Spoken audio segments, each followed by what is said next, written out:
எல்லா புகழும் இறைவனுக்கு.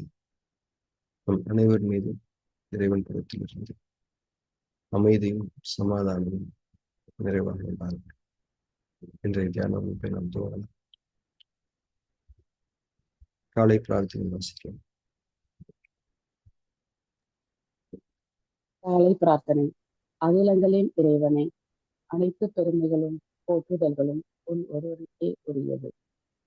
அனைத்தின் ஆதாரமும் நீ, அனைத்தின் தொடக்கமும் நீ, அனைத்தின் முடிவுகளும் உன்னிடமே. உன்னுடைய அருட்கொடையாம் இந்த நாளை உன்னுடைய திருப்பெயரால் நான் தொடங்குகின்றேன். எனது அறிவின் மற்றும் அறியாமையின் தீங்குகளிலிருந்து உன்னிடமே நான் பாதுகாவல் வேண்டுகின்றேன். எனது பெருமை மற்றும் பொறாமையின் தீங்குகளிலிருந்து உன்னிடமே நான் பாதுகாவல் வேண்டுகின்றேன். உலகத்தின் பொருள் மயக்கங்களும் என் மன இச்சைகளின் கெட்ட நோக்கங்களும் உன்னுடைய பொருத்தத்தை விட்டும் என்னை விலக்கிவிடாமல் இருக்க உன்னிடமே உறுதியாக நான் பாதுகாவல் வேண்டுகின்றேன். இன்னும் எனது தவறுகள் மற்றும் பாவங்களுக்காக உன்னிடமே நான் மன்னிப்பை வேண்டுகின்றேன். மன்னிப்பவனே, என்னை மன்னிப்பாயாக. நேர் வழியில் என்னை நிலைத்திருக்கச் செய்வாயாக. உன்னுடைய அருளை கொண்டும் கருணையை கொண்டும் உன் புறமிருந்து நற்குணங்களை கொண்டும் ஞானங்களை கொண்டும் என்றென்றும் என்னை நீ வழி நடத்துவாயாக. நீ என்னுடன் எப்போதும் இருந்து கொண்டிருப்பதை என்னை எப்போதும் உணர்ந்திருக்கச் செய்வாயாக. எனது எண்ணங்களிலும் பார்வையிலும் பேச்சுகளிலும் செயல்களிலும் பொறுமையை கொண்டும் நன்மைகளை கொண்டும் எனக்கு வழிகாட்டுவாயாக. எனக்காக நீ நாடியிருக்கும் நன்மைகளை தவறாது நான் அடைந்து கொள்ள எனக்கு நீ உதவி செய்வாயாக. நீயே என் இறைவன், நீயே என்னுடைய பொறுப்பாளர், நீயே என் இறங்குதலை செவியேற்பவனே, படைப்பாளனே, புதிய படைப்பாக என்னை ஆக்கி தருவாயாக. புதிய வாழ்க்கையில் என்னை வாழ செய்வாயாக. அமைதியும் சமாதானமும் ஆரோக்கியமும் ஞானங்களும் நன்மைகளும் மேன்மைகளும் புலர்ச்சியும் கதகதப்பும் சோலைகளும் நீரோடைகளும் தூய உணவுகளும் உறவுகளும் நிறைந்த புத்தம் புதிய வாழ்க்கையை உன்னை கொண்டு நான் விரும்புகின்றேன். பெருப்பங்களை அளிப்பவனே, ஏற்றுக்கொண்டேன் இறைவனே. புதிய வாழ்க்கையில் என்னை வாழ செய்வாயாக. புதிய படைப்பாய் என்னை ஆக்கி தருவாயாக. உன்னுடைய அருட்கொடையாம் இந்த நாளை உன்னுடைய திருப்பெயரால் நான் தொடங்குகின்றேன். பெருமைகளும் புகழ்களும் உன் ஒருவனுக்கு. தியானத்தில் தொடர்ந்திருக்கலாம். நம்முடைய அகசூழலில் நாம் நிலைத்திருக்கலாம். கண்கள் மூடப்பட்டிருப்பதன் மீது கவனம் இருக்கட்டும்.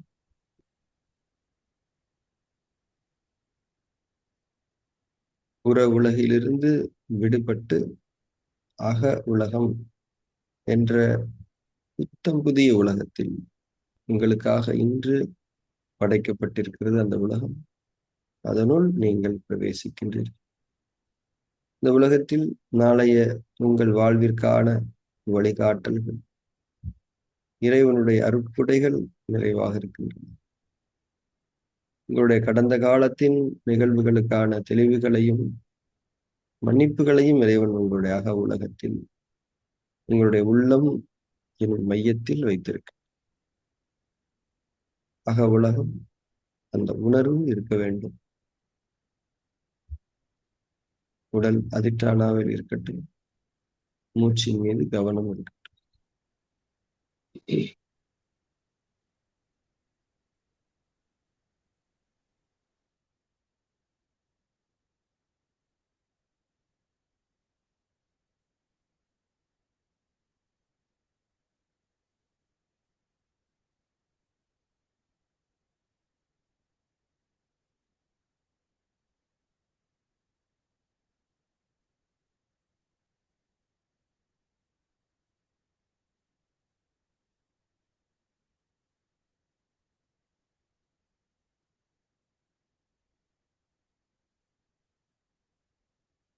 ஒவ்வொரு உள்மூச்சின் போதும் கவனத்துடன் உணர்வையும் மேற்கொள்ளும்.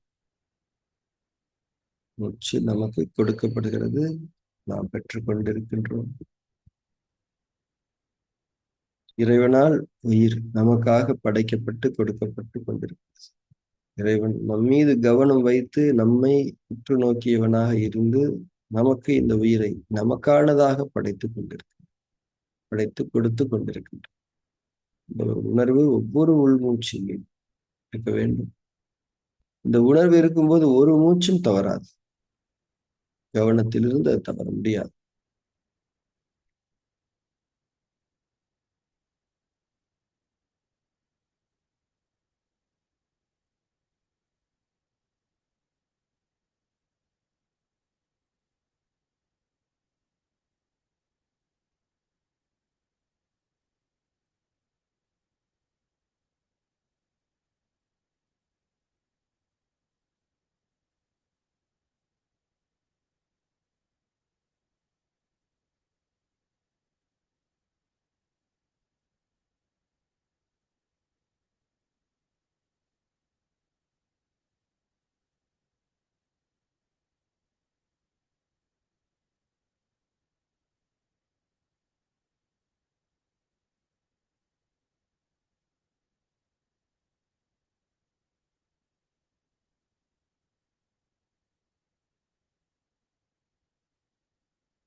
மூச்சின் மீது உணர்வும் கவனமும் இணைந்திருக்கும். சுகமான ஒரு தன்மையை உணர்ந்தவர்களாக மூச்சின் மீதான கவனத்தில் நிலை பெற்று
ஃபார்ம் 3 செய்ய தொடங்கலாம்.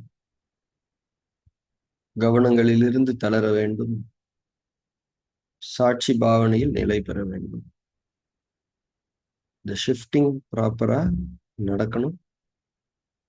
ஒரு நுட்பம் செயல்படவிருக்கின்றது. அதற்கு நீங்கள் தகுதியாகவும் தயாராகவும் மாற வேண்டும். உள்ளும் புறமும் எது நிகழ்ந்தாலும் அது குறித்து எந்த விதமான பதிலளிப்புகளையும் செய்யாமல் வெறுமனே பார்த்து, அதற்கும் எனக்கும் எந்த சம்பந்தமும் இல்லை, அது நிகழ்கிறது, நான் பார்க்கின்றேன் என்பதாக உங்களுக்குள் நிகழக்கூடிய அத்தனை விஷயங்களை, முக்கியமாக எண்ணங்களின் எழுச்சியை, எண்ணங்களின் போக்குவரத்தை, உங்கள் உடலில் தோலில் ஏற்படக்கூடிய பல்வேறு விதமான உணர்ச்சிகளை, சென்சேஷன்ஸ், உங்களுடைய உடலுக்கு உள் ஏற்படக்கூடிய சென்சேஷன்ஸ் எல்லாத்தையுமே அதுக்கும் எனக்கும் எந்த சம்பந்தமும் இல்லை அப்படிங்கிற மாதிரி வெறுமனே பார்த்து கொண்டிருக்கக்கூடிய ஒரு நிலை, சாட்சி பாவனை, பார்வையாளர் நிலை. இது ஒரு நுட்பம் செயல்படுவதற்கான அடிப்படை. அந்த நுட்பம் என்பது நம்முடைய மறைவான தன்மையாக இருக்கக்கூடிய மனதின் அடுக்குகளில் இருக்கக்கூடிய கெட்ட பதிவுகளை பலமிழக்கச் செய்யக்கூடிய ஒரு செயல்முறை. இந்த செயல்முறை நிகழ்த்தப்பட வேண்டும், அவசியம். அதற்கான வழிமுறைதான் உங்களுக்கு அறிவிக்கப்பட்டுள்ளது. சாட்சி பாவனையில் நிலை பெற தொடங்கலாம். அதிட்டானாவை உறுதிப்படுத்திக் கொள்ளும்.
அதிஷ்டானாவிலிருந்து தளர்ந்து கொள்ளலாம். தியானத்தில் தொடர்ந்திருக்கலாம்.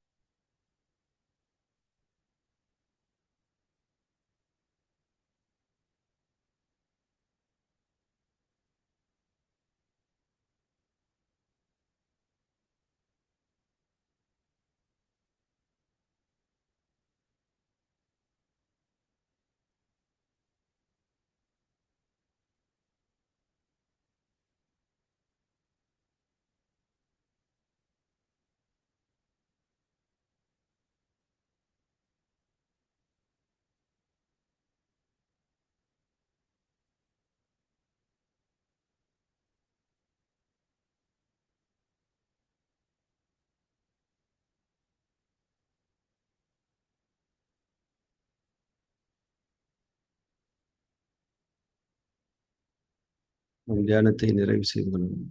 கண்களை திறந்து.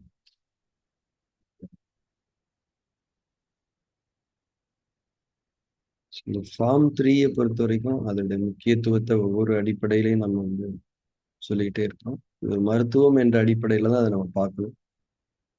இந்த ஃபார்ம் 3 பொறுத்த வரைக்கும் நம்ம செஞ்ச ஒரு எக்ஸ்பீரியன்ஸ், ஒரு ஃபீல் வரக்கூடாது, வராது. ஏன்னா அது வர முடியாது. ஏன்னா அது நம்ம செய்யலை. அது ஒரு நுட்பம் செயல்படுத்தப்படுது. அதுக்கான சூழ்நிலையை நம்ம உருவாக்குறோம். அதை பார்க்குறோம். பார்க்கும்போது கூட இப்போ ஒரு டெக்னீஷியன் நம்ம வீட்டுக்கு வராங்க. ஒரு ஏசி ரிப்பேர் பண்றாங்க, ஃபிக்ஸ் பண்றாங்கன்னு வச்சுக்கோங்களேன். அவங்க ஃபிக்ஸ் பண்றாங்கன்னு மட்டும் தான் நமக்கு தெரியும். அவர் என்ன ஒரு டெக்னிக்கல் ஃபால்ட் அட்ரஸ் பண்ணிட்டு இருக்கிறாரு, எந்த ஆஸ்பெக்ட்ல அட்ரஸ் பண்ணிட்டு இருக்காரு நமக்கு தெரியாது. அந்த மாதிரிதான். ஏதோ வந்தாரு, செஞ்சாரு, சரியாயிடுச்சுங்க, போயிட்டாரு, அவ்வளவுதான். இப்படித்தானே நம்ம அனுபவம் இருக்கும். ஃபார்ம் 3 பண்ணும்போது அதே அனுபவம் தான் இருக்கும். ஒரு விஷயம் நடக்குது. அது என்ன நடக்குதுன்னு தெரியாத ஆனா நடக்குது. இந்த கிளென்சிங் நம்ம ஃபீல் பண்ணணும். ஸோ இன்னைக்கு விபாசனால இருக்கக்கூடிய ஒரு முக்கியமான தியரியை பத்தி நம்ம புரிஞ்சுக்கணும். ஒரு நினைவூட்டல், மிக முக்கியமான நினைவூட்டல். ஒவ்வொரு வகுப்புலையுமே இந்த அமைதி, சமாதானம் அப்படின்ற 2 வார்த்தைகளை பயன்படுத்திக்கிட்டே இருக்கிறோம். ஏற்கனவே நான் சொல்லியிருக்கிறேன். அமைதி அப்படின்னா என்னன்னா, உங்களுடைய உள் சூழலில் இருக்கக்கூடிய ஒரு சுக உணர்வு. அதாவது உங்களுடைய உடல் ஆரோக்கியம், உங்க மனசுல இருக்கக்கூடிய தெளிவு, இதன் விளைவுகளாக உங்களுடைய உள்நிலையில் இருக்கக்கூடிய ஒரு சுக உணர்வுக்கு பெயர் தான் அமைதி. இது எப்போதும் நமக்கு இருக்க வேண்டும். இதில் நாம் உயர்வான படிகளை அடைந்து கொண்டே இருக்க வேண்டும். இது ரொம்ப முக்கியமான ஒரு அண்டர்ஸ்டாண்டிங். சுய விழிப்புணர்வுல இது ரொம்ப முக்கியமான அண்டர்ஸ்டாண்டிங். அமைதினா என்னன்றது நமக்கு தெரியும். நமக்குள்ள இருக்கக்கூடிய அமைதியை தீர்மானிக்கக்கூடிய விஷயம் எது அப்படின்னா சமாதானம். சமாதானம் என்பது நம்முடைய வெளி சூழலோடு நமக்கு இருக்கக்கூடிய ஒரு சுக உணர்வு. அதாவது வெளி சூழல் அப்படிங்கும்போது அதுல யாரெல்லாம் இருக்கிறாங்க அப்படின்னா, ஃபர்ஸ்ட் நம்ம ஃபேமிலி, நம்ம ரிலேட்டிவ்ஸ், நம்ம நண்பர்கள், நம்முடைய ஆபீஸ் கலீக்ஸ், அண்டை வீட்டார், இன்னும் எந்தெந்த மனிதர்களோடு எந்தெந்த வகைகளில் நாம் உறவு முறைகளை வைத்திருக்கின்றோமோ இவர்களெல்லாம் நம்முடைய சமுதாய வட்டம் என்று அழைக்கப்படுவார். இவர்களோடு தான் நாம் வாழ்க்கையை வாழ வேண்டும். நம்முடைய வாழ்க்கையினுடைய பெரும்பகுதி யாரோடு இருக்கின்றோம்? நம்முடைய வாழ்க்கையினுடைய பெரும்பகுதி நாம் வெளி சூழலில் இருக்கின்றோம். வெளி சூழலில் இருக்கக்கூடிய தன்மைகளில் மனிதர்கள் என்பவர்கள் தான் முக்கியமானவர்கள். அவர்களின் மூலம் நமக்கு கிடைக்கக்கூடிய, அவர்களை நாம் கையாளுவது கொண்டு நமக்கு ஏற்படக்கூடிய அந்த சுகமான உணர்வுக்கு பெயர் தான் சமாதானம். இந்த சமாதானம் உங்க அமைதியினுடைய தன்மையை தீர்மானிக்கும். ரொம்ப சிம்பிளா புரிஞ்சுக்கணும்னா, அமைதி சமாதானத்தை தீர்மானிக்கும். அமைதி இல்லைன்னா சமாதானம் இல்லை. உங்க மனசுல தெளிவு இல்லைன்னா எல்லா மனிதர்களுடையும் தப்பு தப்பா பழகி இதன் விளைவா உங்களுடைய அமைதியையும் கெடுத்துக் கொள்வீர்கள். எனவே அமைதி இருக்க வேண்டும். அமைதியை தொடர்ந்து சமாதானம் ஏற்படும். அந்த சமாதானம் உங்களுடைய அமைதியை இன்னும் உறுதிப்படுத்தும். இன்னும் உறுதியான அமைதி சமூகத்தோடு சமாதானத்தை இன்னும் உறுதிப்படுத்தும். இந்த அமைதியும் சமாதானமும் கலந்த வாழ்க்கை தான் மனித வாழ்வியலுடைய மேன்மை நிறைந்த வாழ்க்கை என்பதை நான் புரிஞ்சு. அமைதினா என்ன, சமாதானம். இதுல இந்த அமைதி என்பது கல்வி சம்பந்தப்பட்டது. இப்ப நீங்க உங்க உடல் ஆரோக்கியத்தை நல்லபடியா பார்த்துக்கலாம். மன தெளிவுக்கு நிறைய விஷயங்களை புரிஞ்சுக்கலாம். அமைதியை ஏற்படுத்திக் கொள்வது, அமைதியினுடைய அடிப்படையை அடைந்து கொள்வது எளிதானது. ஆனால் அதை தக்க வைத்துக் கொள்ள வேண்டும் என்றால் உங்களுக்கு சமாதானம் வேண்டும். சமாதானம் என்பதை அடைவது மிகவும் கடினமான காரியமாக இருக்கின்றது. ஏனென்றால் நீங்கள் மனிதர்களோடு பழகி மனிதர்கள் மூலமாக அதை பெற வேண்டிய தேவை இருக்கிறது. இது உங்ககிட்ட இருந்து அவுட் ஆஃப் கண்ட்ரோல் இருக்குது அப்படின்னு நினைக்க வேண்டாம். உங்க கண்ட்ரோல்ல தான் இருக்கு. இப்போ ஒரு நண்பர் இருக்காரு, அல்லது நம்ம குடும்பத்துல ஒருத்தர் இருக்காரு. இவர் நம்மளை சரியா புரிஞ்சுக்க மாட்டேங்கிறாரு, நம்மளை ஹர்ட் பண்றாரு. இதனால உங்க அமைதி கெடுதா இல்லையா? ஏன்னா சமாதானம் கெட்டு போச்சு இல்ல, உங்களுக்கும் அவருக்கும் இருக்கக்கூடிய சமாதானம் கெட்டு போச்சு. அவர்னால உங்களுக்கு சமாதானம் இல்ல, திருப்தி இல்ல, அமைதி கெட்டு போச்சு. அதே போல உங்க ஆபீஸ் கலீக் ஒருத்தர் இருக்காரு, உங்க பாஸ் ஒருத்தர் இருக்காரு, அல்லது உங்க கூட வேலை செய்யக்கூடிய ஒரு சுப்பீரியர் ஆபீசரோ, உங்களுக்கு டீம்ல இருக்கக்கூடிய ஒரு பர்சன் இருக்காரு. அவருனால, அவருடைய பெர்ஃபார்மன்ஸ்னால உங்களுடைய சமாதானம் கெட்டு போச்சு, அமைதி கெட்டு போச்சு. இப்ப இந்த மனிதர்கள் தான் மெயினா இருக்கிறாங்க. இவங்க கூட நம்ம பழகி எப்படி சமாதானத்தை அடைந்து கொள்வது என்றால், அவர்களுடைய நன்மைகளை நீங்கள் மனதார விரும்புங்கள். அவர்கள் மூலம் இருந்து உங்களுக்கு சமாதானத்தை தவிர கிடைக்காது. இதுதான் இங்க வழிமுறையாக சொல்லப்படுது. நாம் மனிதர்களோடு பழகுகிறோம். அவர்களோடு நாம் நல்ல முறையில் பழகுவது என்பது அவர்களுடைய நன்மைகளை கருத்தில் கொண்டு அவர்களோடு பழகுவது. அவங்க நல்லா இருக்கணும், அவங்களுக்கு இது கிடைக்கணும், அவங்க இந்த மாதிரியான ஒரு தெளிவுகளை அடைந்து கொள்ள வேண்டும், இந்த மாதிரியான ஒரு ஆபத்திலிருந்து அவங்க தப்பிச்சிடணும், அவங்களுக்கு நம்ம ஹெல்ப் பண்ணணும், அவங்க நல்லா இருக்கணும்ன்ற விஷயத்தை எண்ணங்கள் அளவில் நாம் மேற்கொண்டிருக்கும் போது, அவர்களை குறித்த எண்ணம் எப்படி நமக்குள் இருக்கிறதோ அந்த எண்ணம் மிகைக்கும் அவர்களுடைய உள்ளத்தில் நம்மை சார்ந்து என்பதை நாம் புரியும். அதாவது நீங்களே உங்களுக்கு செய்யக்கூடிய வேலையை விட 2 மடங்கு அதிகமா அவங்க உங்களுக்காக செய்வாங்க. அந்த அளவுக்கு அவர்கள் மனதில், அவர்களை குறித்து உங்கள் மனதில் இருக்கக்கூடிய எண்ணம் அவர்களில் அந்த மாற்றத்தை ஏற்படுத்தும், உங்களை சார்ந்து. அப்போ அவங்க சரியா நடந்துக்கலன்றதுனாலதானே உங்களுக்கு அவங்களால சமாதானம் இல்ல. இப்போ அவர்களுடைய நன்மையை நீங்கள் முதன்மையானதாக உங்கள் மனதில் வைத்திருக்கும் போது நிச்சயமாக அவர்கள் நன்மையாக நடந்து கொள்வார்கள். அவர்கள் மூலமாக உங்களுடைய சமாதானம் கெடாது, மாறாக உறுதி பெறும். அதன் விளைவாக உங்களுடைய அமைதியும் உறுதி. இதுதான் அமைதியும் சமாதானம். இதனுடைய கீ பாயிண்ட் எங்க இருக்கு தெரியுமா? அவர்களுடைய நன்மையை நாம் முழு மனதாக விரும்புவது.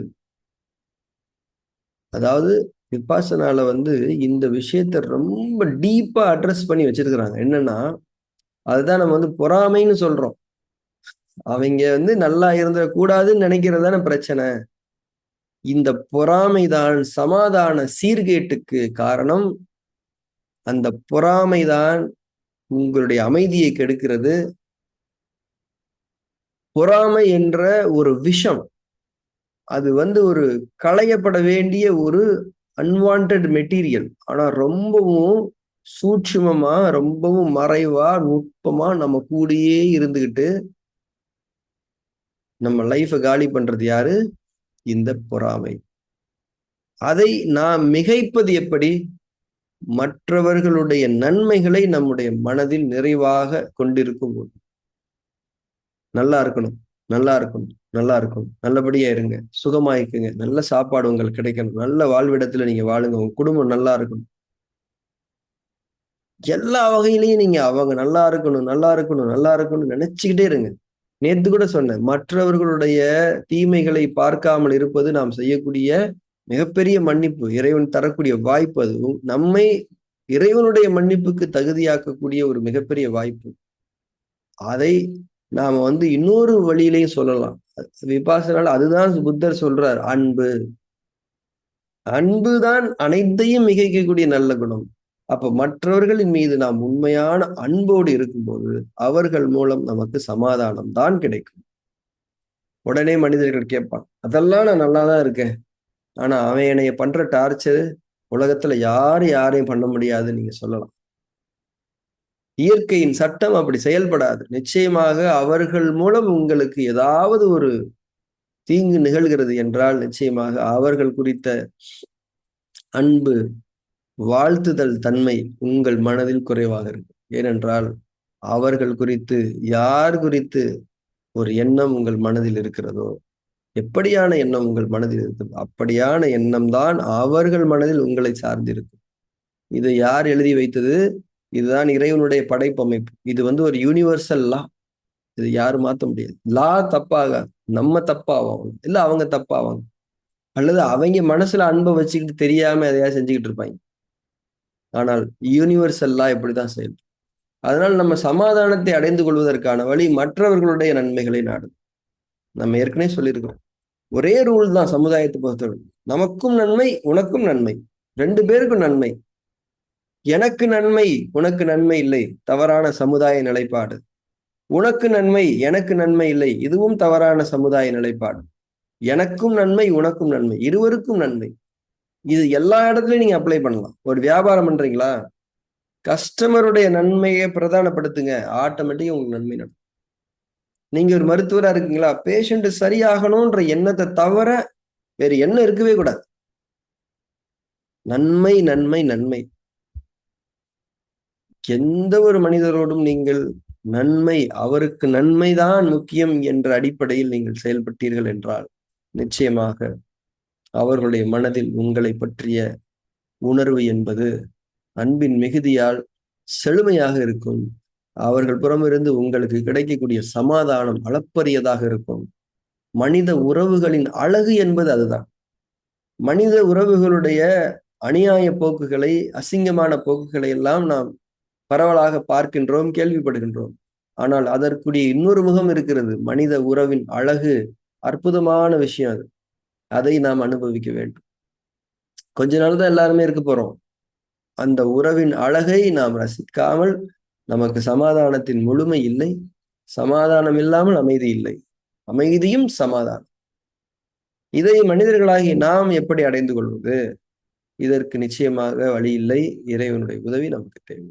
அதனால்தான் நாம் ஒவ்வொரு தியான வகுப்பிலும் அமைதியும் சமாதானமும் இறைவன் புறமிருந்து நிறைவாக உண்டாகட்டும் என்பதாக நாம் சொல்லுவோம். அதனால பெருமை, பொறாமை, இந்த விஷம் மனசுல இருக்கக்கூடிய ஒரு விஷம். இது ஒரு கலை. இந்த கலை இருக்கிற வரை நம்முடைய சுகம் என்ற அந்த விருட்சம் வளராது. ஆன்மீக வளர்ச்சி என்பது இல்லை. ஆன்மீக வளர்ச்சி என்பது மனிதர்களுடைய இந்த உலகத்தினுடைய கோல். அதுக்கு என்ன தேவையா இருக்குது? குணநலன்கள் தேவையா இருக்குது. திறமை தேவையில்லை. திறமை தேவையில்லைன்னா அதுக்கு பெரிய இம்பார்ட்டன்ஸ் கொடுக்க தேவையில்லை. எப்படி உங்களுக்கு வர்றதுதான் வரப்போகுது. வராத ஒன்றை நீங்க பிடிச்சு செய்ய முடியாது. உங்களுக்கு இறைவன் கொடுத்தது திறமை. அந்த திறமையை நீங்க வளர்த்துக்க வேண்டிய வேலைதான் இருக்கு. திறமை எப்படி வளர்த்துக்கலாம்? திறமை இருந்தாதான் சம்பாதிக்க முடியும்னா, இல்ல திறமை இல்லாதவங்க நல்லா சம்பாதிக்கிறாங்க. ஆனால் குணங்கள் என்பது நிச்சயமாக வேறு. டேலண்ட் வேறு, கேரக்டர் வேறு. கேரக்டரை வளர்க்கறதுக்கு தான் இன்னைக்கு அவ்வளவு சவால்கள் இருக்கு. இன்னைக்கு மாணவர்களுக்கு எத்தனையோ அட்வான்ஸ்டு கல்வி இருக்குது. இன்னைக்கு இந்த ஏஐன்னு ஒன்னெல்லாம் வந்துருச்சு. நிறைய விஷயங்கள் இருக்கு. திறமையின் அடிப்படையில் எவ்வளவு விஷயங்கள், கேரக்டர் அடிப்படையில கீழே போயிட்டே இருக்கு சமுதாயம். அதனால் நன்மைகளை கொண்டுதான் தீமைகளை தடுத்து கொள்ள முடியும். இதுதான் இறைவன் காட்டிய வழி என்ற நினைவூட்டலை கொண்டு நாம் இன்றைய வகுப்பை நிறைவு செய்து கொள்வோம். அடுத்த தியான வகுப்பில் நாம் சந்திக்கலாம். Thank you very much.